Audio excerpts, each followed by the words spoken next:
आपके प्रभारी गुजरात के डॉक्टर रघु शर्मा जी, जेडी शिलम साहब, पीएम संदीप जी, हरिंद्र भाई वालेंत, शर्मा बहन बसावा जी, हरीश भाई बसावा, फतेह सिंह भाई बसावा जी, उपस्थित तमाम हमारे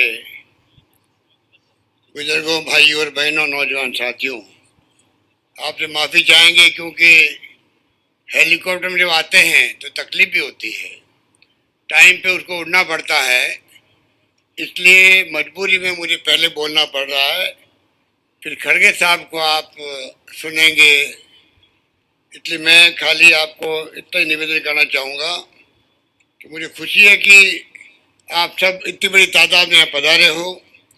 पूरे गुजरात के अंदर माहौल कांग्रेस के पक्ष में है, सरकार विरोधी लहर चल रही है गुजरात के अंदर। पिछली बार में राहुल गांधी जी के साथ में प्रभारी था आपका, तब जो सरकार के खिलाफ माहौल था उससे ज्यादा माहौल इस बार गुजरात में दिख रहा है। और इसीलिए आप देखते हो प्रधानमंत्री मोदी जी बार बार बार बार बार बार यहाँ आ रहे हैं, हर वीक आते हैं, गली गली मोहल्ले मोहल्ले में जा रहे हैं, जो कहावत है उसमें घूम रहे हैं। और अमित शाह जी गृह मंत्री यही कैंप किए हुए हैं, केंद्रीय मंत्री 20-20, 25-25 आ रहे हैं। ये नौबत क्यों आई है? अगर सुशासन देती बीजेपी तो ये नौबत नहीं आती, क्योंकि कोरोना में लोग मारे गए, परवाह नहीं करी गई इन्होंने। 70 लोग नकली शराब पी के मर गए, कोई परवाह नहीं करी। मोरबी में 135 लोग मर गए, जांच तक नहीं बिठाई हमारी मांग पर। हाई कोर्ट जज की जांच होती, दोषी पकड़े जाते तो कम से कम आगे भय रहता लोगों में, अगर लापरवाही करेंगे तो जेल जा सकते हैं, वो भी काम नहीं कर रहे। आर्थिक स्थिति खराब है, राहुल गांधी यात्रा कर रहे हैं, किसके लिए कर रहे हैं? पूरे देश के लिए कर रहे हैं, उसमें गुजरात भी आता है। यात्रा किस बात की है? महंगाई कमर तोड़ चुकी है लोगों की, भयंकर महंगाई है, बेरोजगारी भयंकर है। माँ बाप पूछते बेटों का क्या होगा बड़े होने पर, नौकरी ना प्राइवेट है ना गवर्नमेंट की है, ऐसी आर्थिक स्थिति बन गई गुजरात की। छोटे छोटे उद्योग भी बंद हो गए हैं। ऐसे हालात में गुजरात चल रहा है। कोई जमाने में बहुत मजबूत राज्य था, ये 27 साल से ये बैठे हुए हैं सरकार के अंदर। एक मौका दोगे आप कांग्रेस को तो आप देखेंगे कि मोदी जी को भी चिंता लगेगी, एनडीए गवर्नमेंट के मंत्री को चिंता लगेगी हम हार क्यों गए गुजरात के अंदर, क्योंकि महंगाई की हमने चिंता नहीं करी, बेरोजगारी की चिंता नहीं करी, देश में शांति, भाईचारा, प्यार, मोहब्बत होना चाहिए, जो राहुल जी कहते हैं हिंसा नहीं होनी चाहिए राजनीति के अंदर। ये राहुल जी की यात्रा का उद्देश्य है। तीनों उद्देश्य वही है जो आम नागरिक सोचते हैं कि देश के अंदर आर्थिक विकास हो, रोजगार मिले, महंगाई कम हो और शांति भाईचारा कायम रहे। इसलिए मैं कहना चाहूँगा आपको, एक मौका है आपके सामने, आप आशीर्वाद दीजिए कांग्रेस के हमारे उम्मीदवारों को, जरमा बहन को, हरीश भाई को, फतेह सिंह जी को कामयाब कीजिए, सरकार बनाइए कांग्रेस की। और आपको मैं अंत में कहना चाहूँगा, जो वचन कहे हैं राहुल गांधी जी ने आपको, 11 वचन कहे गए हैं। 1040 से मिलता सिलेंडर कांग्रेस देगी, 500 रुपये में सिलेंडर देगी, ये वादा किया गया जनता से। राजस्थान की तरह बीमा हिंदुस्तान भर में ही नहीं है, केंद्र में 5 लाख का बीमा आधी जनता को भी नहीं है। राजस्थान में हमने पूरे प्रदेश वासियों को 10 लाख का स्वास्थ्य का बीमा किया है। आपके यहाँ भी लागू होगा, 10 लाख तक का इलाज आप फ्री करवाएंगे, कोई पैसा नहीं लगेगा आपका। किसानों के कर्जे माफ होंगे, 4 लाख रुपये मिलेंगे प्रति परिवार को जिनके घर पे कोरोना में डेथ हो गई है। शिक्षा के क्षेत्र में काम होगा, आप मान के लो, शिक्षा हो, स्वास्थ्य हो, सड़कें अच्छी बने, पानी की समस्या खत्म हो, बिजली की समस्या नहीं आए और साथ में रोजगार मिले लोगों को और महंगाई की मार कम हो। ये तमाम मुद्दों को लेकर के हम आपके बीच आए हैं। इसलिए मैं अपनी बात यही खत्म करूंगा और खड़गे साहब को रिक्वेस्ट करूंगा आप पधारें और हम सबको संबोधित करें। खड़गे साहब।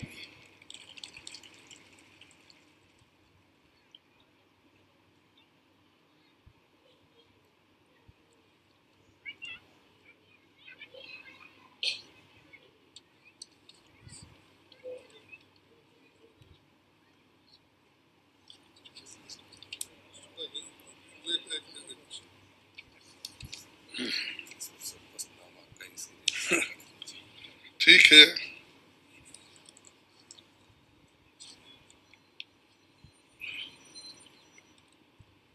इस मंच पर पधारे हुए राजस्थान के मुख्यमंत्री जी, हम सब के चाहते लीडर और गुजरात के चुनाव में जो वो मन लगा के काम कर रहे हैं, ऐसे नेता अशोक गहलोत जी और इंचार्ज सेक्रेटरी इसकी गुजरात के इलेक्शन की प्रभारी जो है डॉक्टर रघु शर्मा जी, जेडी सेलम जी, बीएम संदीप जी, हरेंद्र भाई वालन जी, श्रीमती जरमा बेन जी, हरीश भाई वासवा जी, फतेह सिंह भाई वासवा जी और हमारे महाराष्ट्र से पधारे हुए बैकवर्ड के नेता श्री हमारे मोंगे जी और मेरे साथ आए हुए श्री हमारे एमपी साहब नासिर हुसैन जी और इस मंच पे बैठे हुए बाबा सिद्दीकी जी और सारे नेतागण हैं। समय के अभाव से मैं सारे लोगों का नाम लेने के लिए मुश्किल है, इसीलिए मैं माफी चाहता हूं। यहाँ पर जो आज खास कर इस भाग के मतदाता और जो मेरे आदिवासी भाई हैं, बहनें हैं और सारे जो मन लगाकर हमारी चार बात सुनने के लिए आए हैं, आप सभी का मैं तहे दिल से स्वागत करता हूं, शुक्रिया कहता हूं, क्योंकि आप इतने धूप में आए बैठे और हमारी बात सुन रहे हैं। भाइयों, गुजरात के लिए ही नहीं बल्कि सारे देश के लिए ये चुनाव महत्वपूर्ण है। इसलिए महत्वपूर्ण है कि आज बीजेपी सरकार यहाँ पर 27 साल से हुकूमत कर रही है और 27 साल में जनता की समस्या अगर हल नहीं कर सकती तो जनता को यह अधिकार बाबा साहब अंबेडकर ने अपने संविधान में दिया है, इनको 5 साल के बाद निकाल फेंकने का। तो आपको यह अधिकार है कि अच्छी सरकार को चुनने का। और हमेशा डबल इंजन सरकार की बात करते हैं यहाँ, वो भी प्रधानमंत्री जी। अरे ठीक है भाई, आपका डबल इंजन बहुत दिन से चल रहा है यहाँ, 8 साल तो आप डबल इंजन में हैं, उससे पहले भी आप सरकार में थे। अगर डबल इंजन लगाने के बाद भी अगर एक गाड़ी नहीं चलती है तो उस गाड़ी को निकाल के दूसरे नए इंजन लगाने वाले गाड़ी को लाना चाहिए। और बीच में और भी लोग आए हैं, कहीं और दिल्ली से उधर इधर से भी लोग आकर बीच में टांग मार रहे हैं। लेकिन आपको सोचना है कि जो पार्टी, कांग्रेस पार्टी इस देश को बनाई, महात्मा गांधी जी ने आजादी दिलाई, वल्लभ भाई पटेल ने देश का एकता बनाने का पूरा काम किया, नेहरू जी ने लोकतंत्र की बुनियाद डाली और उसको चलाया, और इसीलिए पूरा देश आजाद होने के बाद लोकतंत्र के अनुसार चल रहा है। उसीलिए यहां पर बहुत से जो काम हुए पहले कांग्रेस के पीरियड में, वो मजबूती के साथ हो गए। ऐसा नहीं हुआ कि आज पुल रिपेयर करे कल गिर गया, ऐसा कोई हमारा काम नहीं है। हमारा काम मजबूत है, देश को मजबूती से हम रखे हैं। फिर भी हमको पूछते हैं, खासकर मोदी जी और शाह, 70 साल में कांग्रेस ने क्या किया? अरे भाई, 70 साल में अगर हम कुछ नहीं करते तो आप लोकतंत्र नहीं पाते थे। और आपके जैसा आदमी जो हमेशा क्लेम करते हैं मैं गरीब हूं, मैं वो, हम भी गरीब है, हम तो गरीब से गरीब है, हम तो अछूतों में आते हैं। कम से कम तुम्हारी चाय तो कोई पीता है, मेरी चाय भी नहीं पीता कोई। और फिर बार आप बोलते हैं कि मैं गरीब हूं, मेरे को किसने गालियां दिया, मेरी किसी ने कुछ कहा, मेरे को कुछ, तेरी हैसियत क्या है कहा।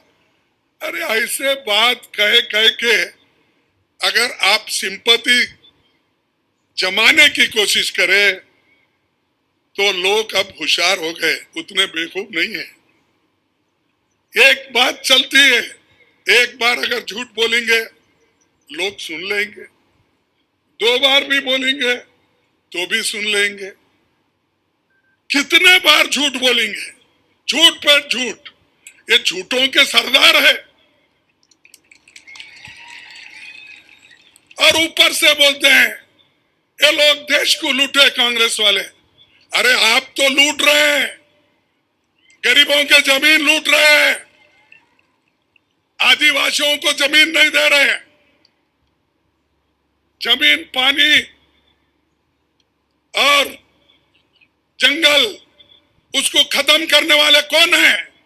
आप अमीर लोग, और आप जिनके साथ हो, अमीरों के साथ, वो लोग हमको लूट रहे हैं।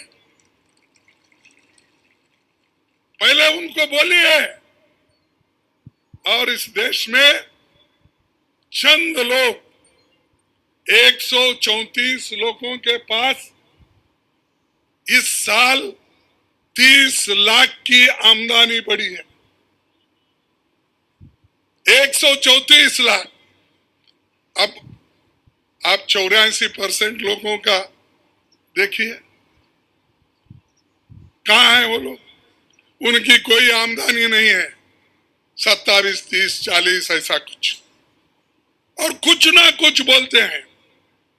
सरदार पटेल को ये लोगों ने दूर रखा। अरे सरदार पटेल, जवाहरलाल नेहरू जी, महात्मा गांधी जी ने मिलकर इस देश को आजादी दिलाई और हिफाजत से रखा। और बार बार वही, कभी मैं पूछता हूं, जिस पंडित जवाहरलाल नेहरू जी का तो छोड़िए, क्योंकि वो हमेशा उनके खिलाफ बोलते हैं, कभी आरएसएस के ऑफिस में, बीजेपी के ऑफिस में वल्लभ भाई पटेल की फोटो कभी लगाए 20-30 साल पहले? कभी उनके बारे में वो कहते थे कि वो अच्छे थे? कभी नहीं। सिर्फ कांग्रेस में फूट डालने के लिए, कांग्रेस को डिवाइड करने के लिए वो ये सारी बातें बोलते हैं। कहीं अंबेडकर हमारा है, ये कहते हैं अरे अंबेडकर की फोटो तो आरएसएस दफ्तर में भी नहीं था, अभी भी नहीं है, बीजेपी के दफ्तर में नहीं था। अब वोटों के लिए उनको नमन करते हो, कहते हो अंबेडकर जी को हमने सब कुछ यहां पर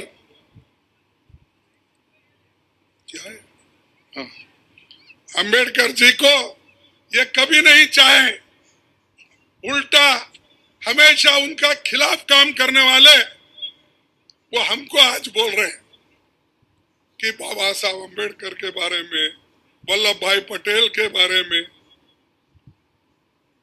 महात्मा गांधी जी के बारे में। अरे महात्मा गांधी जी को गोली से कौन मारा? उनकी जान किसने ली? बताओ किसने लिया? गोडसे ने लिया। गोडसे कौन थे? इनके सभी नजदीक के लोग थे। आरएसएस और पहले जो जनसंघ कहा जाता था या हिंदू महासभा कहा जाता था, उन्हीं के लोगों ने तो गोली से मार दिया महात्मा गांधी जी को। अब महात्मा गांधी जी के बारे में बहुत प्यार आता है, गांधी जी का इंसल्ट, गुजरात का। अरे गुजरात बनाने वाले भी महात्मा गांधी, गुजरात बनाने वाले भी नेहरू जी, गुजरात को बनाने वाले भी वल्लभ भाई पटेल। और मैं एक बात पूछता हूं, अगर कोई कहीं किसी सभा में आप लोगों को मोदी और शाह साहब मिले तो पूछो, क्या साहब इस गुजरात को मोरारजी देसाई ने कुछ नहीं किया? मेहता जी ने कुछ नहीं किया? और जितने लीडर गुजरात के हुए 10-20 अगर मैं गिनते जाऊं तो उन्होंने कुछ नहीं किया। इन्होंने 8 साल में सब कुछ किया या 27 साल में ही पूरा किया? अरे आप 27 साल हुकूमत करने के बावजूद भी लोग भूखे मर रहे हैं। छोटे छोटे बच्चों का हिंदुस्तान में अगर दूसरे बच्चों से कंपेयर करेंगे, सबसे कम पौष्टिक आहार कहां मिलता है? तो गुजरात में कमजोर बच्चे पैदा होते हैं। इसके ऊपर ध्यान है, क्योंकि उन्होंने आदानी और अंबानी को मोटा बनाने में लगाया है, बच्चों की क्या ख्याल करेंगे? तो ये जो है, ये लोग हमको सिखाते हैं। मैं आंकड़ों के साथ उनको कह सकता हूं, लेकिन समय का अभाव है। मैं इंडेक्स दे सकता हूं कि सारे हिंदुस्तान में किस किस राज्यों में बच्चों का पौष्टिक आहार कहाँ है, उसकी हाइट कितनी है और सेक्स रेशियो कितना है, बता सकता हूं। लेकिन मुझे उतने डिटेल में जाना नहीं है। आपसे मैं एक ही विनती करूंगा, क्योंकि आप ये बहुत पिछड़ा हुआ भाग है, आदिवासी लोग ज्यादा रहते हैं, गरीब लोग ज्यादा रहते हैं, और खास करके हमारे युवाओं को नौकरी नहीं। मैं पूछता हूं, 27 साल हुकूमत करने के बाद 8 साल केंद्र में मोदी जी प्रधानमंत्री रहने के बावजूद यहाँ के युवा, उनको क्यों नौकरी नहीं मिल रही? ये सवाल मैं पूछता हूं। सरकार में 5 लाख वैकेंसीज हैं। जब सरकार में 5 लाख वैकेंसीज है तो आप भर्ती क्यों नहीं करते? अब बोल रहे हैं इलेक्शन आया, हम इतनी नौकरियां देंगे, और उसमें मोदी साहब तो खुद सर्टिफिकेट बांट रहे बच्चों को अपॉइंटमेंट के। अरे वो काम तो क्लर्क करता है हर डिपार्टमेंट का। हर डिपार्टमेंट में जो अपॉइंटमेंट ऑर्डर क्लर्क इश्यू करता है, वो काम आप कर रहे हो। देश में 30 लाख वैकेंसीज है, रेलवे हो, पोस्ट ऑफिस हो, टीचर्स के हो और पैरामिलिट्री के हो, ये सभी अगर आप हिसाब लेंगे, मैं ये हिसाब कहां से लिया? उन्हीं के पास से लिया हूं। स्टार्ट और अनस्टार्ट प्रश्न डाल के जो उत्तर आए हैं उसका पूरा टोटल करके मैं बता रहा हूं 30 लाख वैकेंसीज देश में है, लेकिन आज 45% हमारे युवा जो 18 से 35 साल के अंदर है उनको नौकरी नहीं है। और इन्फ्लेशन तो बढ़ रहा। गरीबों की बात करने वाले इन्होंने जीएसटी लगाया, कहीं पे लगाया? आटे पे जीएसटी, बच्चे जो लिखते हैं नोटबुक पे जीएसटी, रबर पे जीएसटी, दूध पे जीएसटी, आटे पे जीएसटी, तेल पे, हर चीज पे जीएसटी लगाए हैं। और गुजरात बहुत आगे गया बोलने वाले, मैं उनको पूछता हूं, यहां पर पहले 2 लाख रुपए कुछ डेट था इसका कर्जा, अब तो नजदीक 4.5 लाख है नहीं, 4.5 लाख करोड़। इतना बोझ तुम्हारे ऊपर है। ये वो देने वाले नहीं है, शाह देने वाले नहीं है, मोदी अपने जेब से देने वाला नहीं है, अदानी अंबानी देने वाला नहीं है। ये आपके जेब से ही निकालेंगे, आपको ही वो कर्जा भरना होगा। और ऐसे लोगों को फिर आजमाते हो, जिनको आजमाए हैं आप, जिनको देखे हैं, फिर उनको आजमाने की जरूरत नहीं। एक बार चांस दो कांग्रेस को। कांग्रेस है गरीबों की पार्टी है। कांग्रेस जो कहती है वो करती है। हम जुमलेबाजी नहीं करते। हमने कहा गरीबों के पेट भरने के लिए खाना देंगे, हमने फूड सिक्योरिटी एक्ट लाया। बच्चों को पढ़ाई के लिए स्कूल कंपलसरी एजुकेशन हमने लाया। जिस मजदूर को काम नहीं मिलता था उसको काम देने के लिए, उसके हाथ को काम देने के लिए नरेगा जैसी योजना लाए या नहीं लाए? लाए। तो ये सब हम गरीबों के लिए कर रहे हैं। और हमारे नरेगा योजना का मजाक उड़ाए मोदी जी और शाह जी मिलके, मजाक उड़ाए। अरे ये तो एक नरेगा स्कीम, हाँ नरेगा स्कीम, ये जो योजना है ये बेकार योजना बोले। और वही नरेगा कोविड में काम आया। वही नरेगा के वजह से लाखों लोग अपना जीवन बचा लिए। तो भाइयों, समय हुआ है।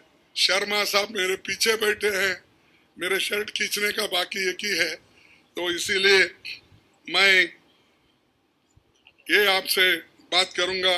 और जो हमारी चुनावी घोषणा है वो तो पहले बोल चुके हैं। और जो डेडियापाड़ा से जहाँ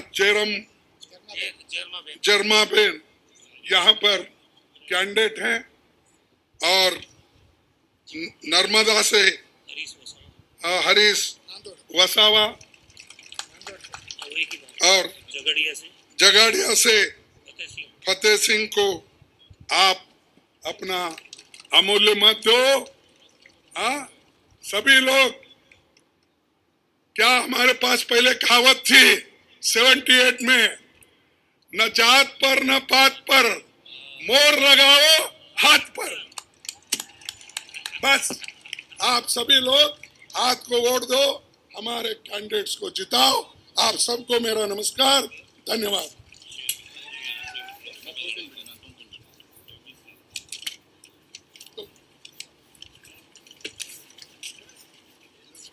सर, ये शेर खान